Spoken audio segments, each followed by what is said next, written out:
What is up, everyone, and welcome to Studio de Heffrey Day Quarantine, where I got some Cowboys Mailbag stuff that I'm going to knock out for you, and I might even sneak in some Rangers and Mavericks content for you. But the first thing, and again, I appreciate you guys for leaving in the comments at youtube.com/Jeff Cavanaugh what you want to hear about each day so that I can generate content for you.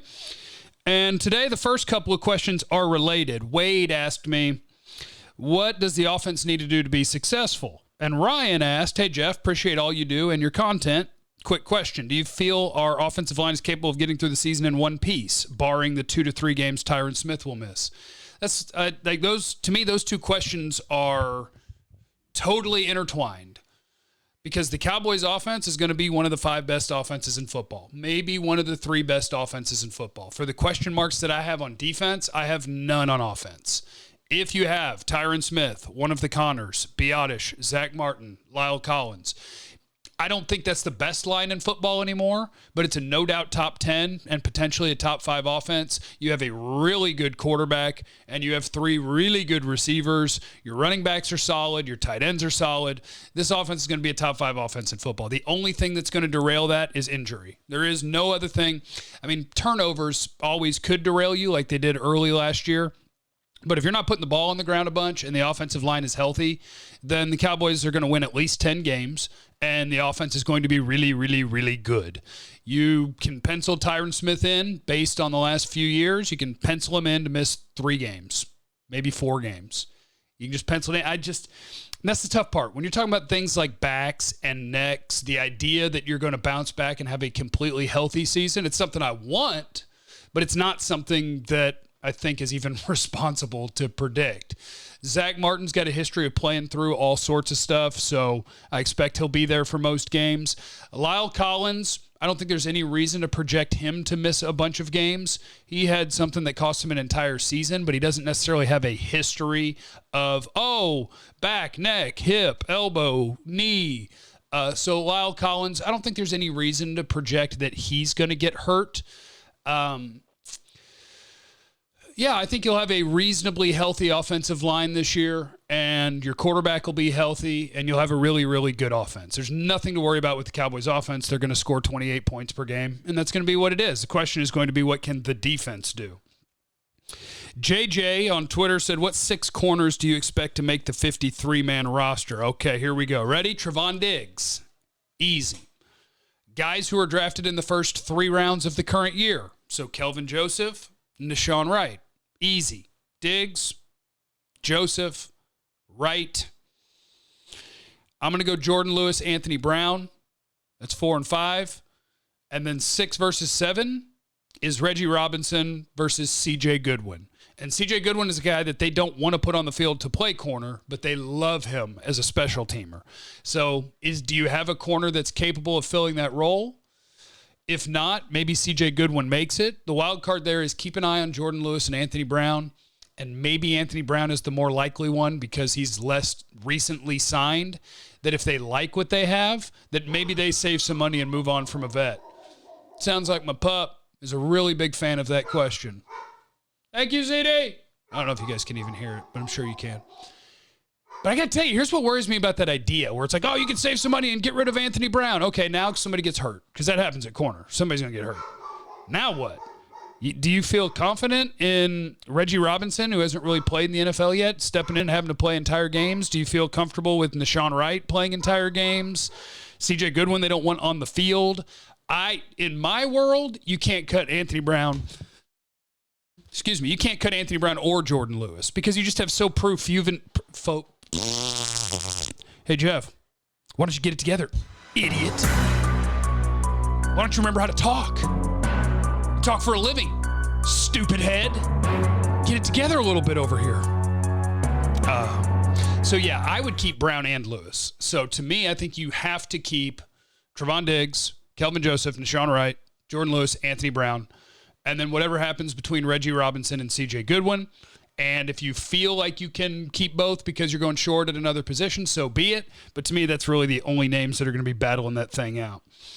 Let me see what else we got today. Who will have the biggest second-year jump for the Cowboys from C.J. Bagby? Trevon Diggs? Neville Gallimore? Tyler Biotish. I think all of those are options. I won't count CeeDee Lamb only because CeeDee Lamb was really good last year. If he doesn't lose his quarterback, he has 1,200 yards, 9 touchdowns, and he and Justin Jefferson are both talked about as future studs. So CeeDee I don't count. I'll say Trevon Diggs because I think he gets a lot of credit for making some plays on the ball, but I don't think a lot of people pay attention to how much he also gave up. Trevon Diggs had a rookie year. That's what happens to rookie corners. It's up, it's down, you get targeted a lot, you give up a bunch of plays, and hopefully you make some plays. So I'll say Trevon Diggs is the second-year player. And he also wanted to know, how do the Mavs pull off a series win versus the Clippers? Outshoot them. It's the best three-point shooting team in the league, the Clippers are.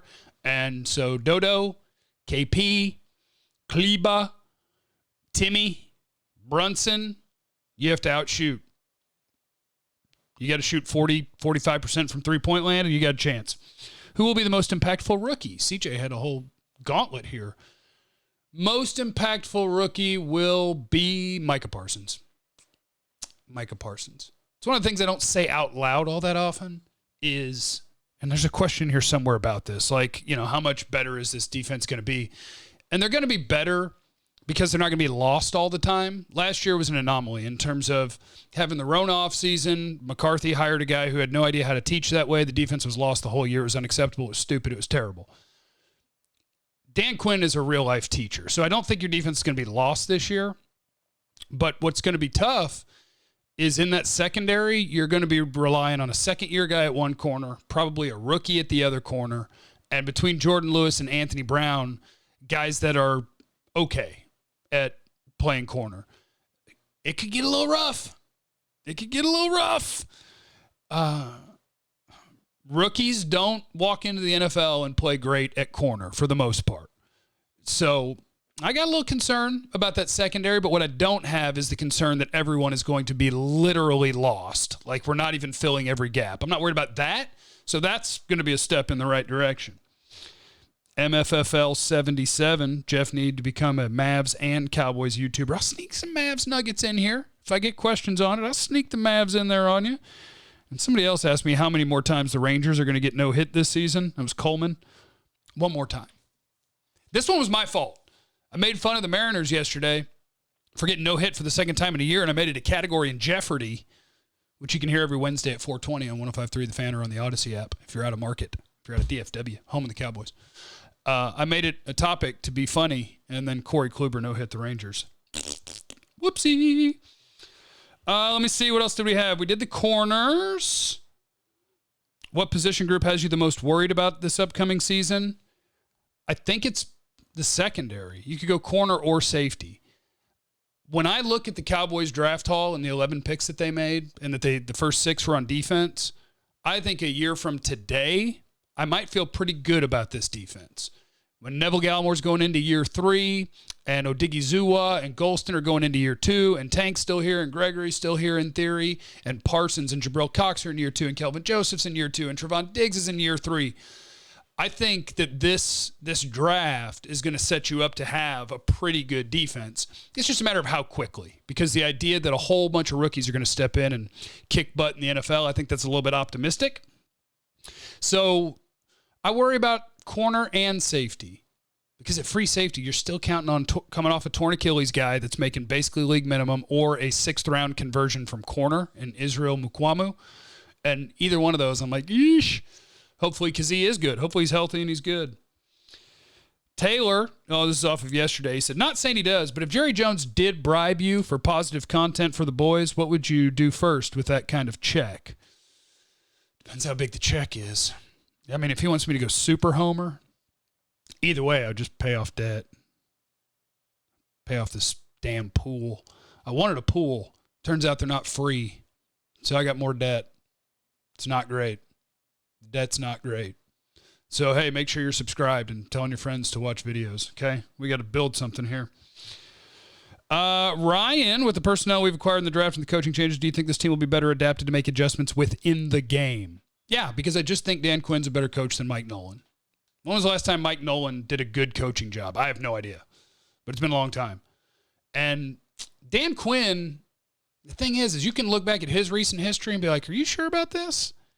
And I'm not. I'm not sure that I like base cover 3. I'm not sure that I like the results that he had most recently when he was running defenses. But it's just my gut about the guy that Dan Quinn can coach. I think he's smart. I hope he's adaptable, and I think he will be. So I'm just believing, and maybe that makes me stupid. Today's random question here. What's your favorite flavor of chicken wing? I'm a dry rub guy, so any place that has Cajun, that'd be the flavor I would order. What up, pluckers? Give me some of them Cajun wings. But what's your flavor? Not a sauce guy. Dry rub guy. All right, leave in the comments what you want to hear about tomorrow. Make sure you're subscribed, have notifications on. Don't miss a video, okay? It's important. This is your home for Cowboys and sometimes Mavericks and sometimes Rangers and sometimes whatever the hell's on my mind. Remember to be cool to everybody. You have no idea what anybody's going through. Been a rough week for me, I'll be honest. Morning sads have kicked my ass this week. But I'm eating healthy and I'm exercising. And we're going to beat it. So be cool to everybody, and I love you. Bye.